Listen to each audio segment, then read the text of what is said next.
जादुई घोड़ा और कालिया शेर। ये जो खतरनाक कालिया शेर जो कि जानवर को मार रहा है, ये इस जंगल का राजा है। तो आप सोच रहे होंगे, अगर ये इस जंगल का राजा है तो ये अपने जानवर को क्यों मार रहा है। तो इसके लिए आपको पूरी स्टोरी देखनी पड़ेगी। तो चले शुरू से शुरू करते हैं। तो ये हरा भरा और खूबसूरत शांतिलाल का जंगल, और इस जंगल का राजा एक बब्बर शेर है जिसका नाम सूरज है। और सूरज शेर बहुत ही निडर, बेबाक और बहादुर शेर है और अपने जंगल की हमेशा हिफाजत करता है और किसी भी जानवर को किसी भी मासूम जानवर का शिकार नहीं करने देता।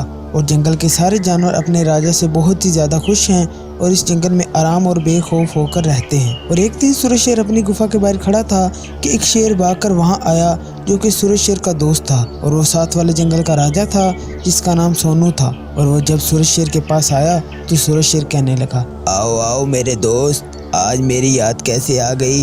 लगता है शायद तुम रास्ता भटक गए हो। तो सोनू शेर कहने लगा, सूरज शेर, ये मजाक का वक्त नहीं है, जल्दी चलो मेरे साथ, मैं तुम्हारी मदद लेने आया हूँ। मेरे जंगल में एक बाघ अपनी पूरी सेना लेकर आ गया है।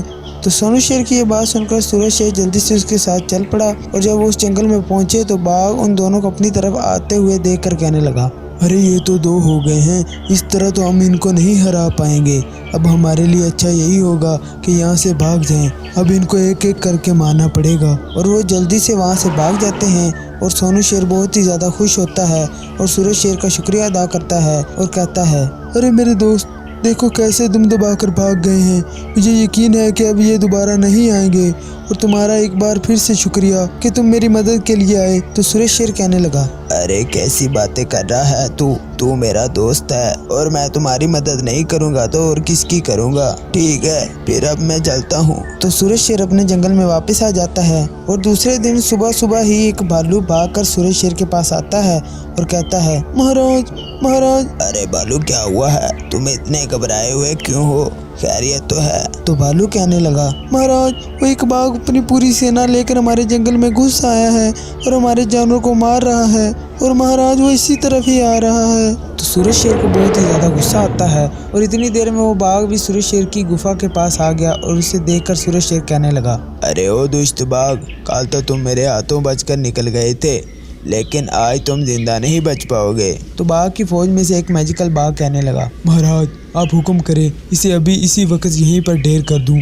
तो बाघ कहने लगा, नहीं, इसे मारना नहीं, इसे कुछ ऐसा बनाओ ये जो दूसरों का रक्षक बना फिरता है उन्हें खाने लग जाए। तो उन बाघों में से एक मैजिकल बाघ सूरज शेर पर जादू करता है और उसे एक खतरनाक काले रंग का शेर बना देता है, और वो सारे वहाँ से चले जाते हैं और कालिया शेर अपने ही जंगल में आतंक फैलाने लग जाता है। और वही भालू जल्दी से भागकर सूरज शेर के दोस्त के जंगल में जाता है और उसे सारी बात बताता है। और सोनू शेर जल्दी से उस जंगल में आता है और सूरज शेर को कालिया की सूरत में देखकर बहुत ही ज्यादा दुखी होता है और कहता है, अरे ये सब मेरी वजह से हुआ है, ना ये मेरे साथ जाता और ना ही उन दुष्ट बाघों से इसकी दुश्मनी पड़ती। और जानवरों में से एक गुरिल्ला बोलने लगा, महाराज छोड़ें, इसमें आपका कोई दोष नहीं, जो होना था वो हो गया है, अब बताएं हम इस मुश्किल से कैसे निकलें। तो सोनू शेर कहने लगा, देखो इसका एक ही हल है कि अबाबिल के जंगलों में इस जगह एक जादुई घोड़ा रहता है, वो ही इस मुसीबत से निकाल सकता है, लेकिन उस तरफ बहुत ही ज़्यादा खतरनाक जानवर रहते हैं,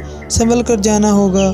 तो एक भालू निकल पड़ता है और बहुत ही मुश्किलों के बाद वो उस जगह पहुंच जाता है, और उसे एक जादुई घोड़ा नजर आता है और वो उसे सारी बात बता देता है, और जादुई घोड़ा भालू के साथ चल पड़ता है और सूरज शेर के जंगल में आकर कालिया शेर पर जादू करता है और उसे वापस से सूरज शेर बना देता है और उसे जादुई शक्तियाँ दे देता है और उसे बहुत ही ज़्यादा ताकतवर बना देता है और खुद वापस चला जाता है। और फिर सूरज शेर और सोनू शेर उन बाघों को ढूंढने लग जाते हैं, और वो बाघ सोनू शेर के जंगल में जानवरों को मार रहे होते हैं, और सूरज शेर जल्दी से जादू करके उन्हें वहीं पर मार देता है और सब हंसी खुशी रहने लग गए। तो बच्चों, आज की कहानी से क्या शिक्षा मिली कि बुराई अच्छाई से कभी बड़ी नहीं हो सकती, इसलिए हमें हमेशा अच्छाई पर कायम रहना चाहिए।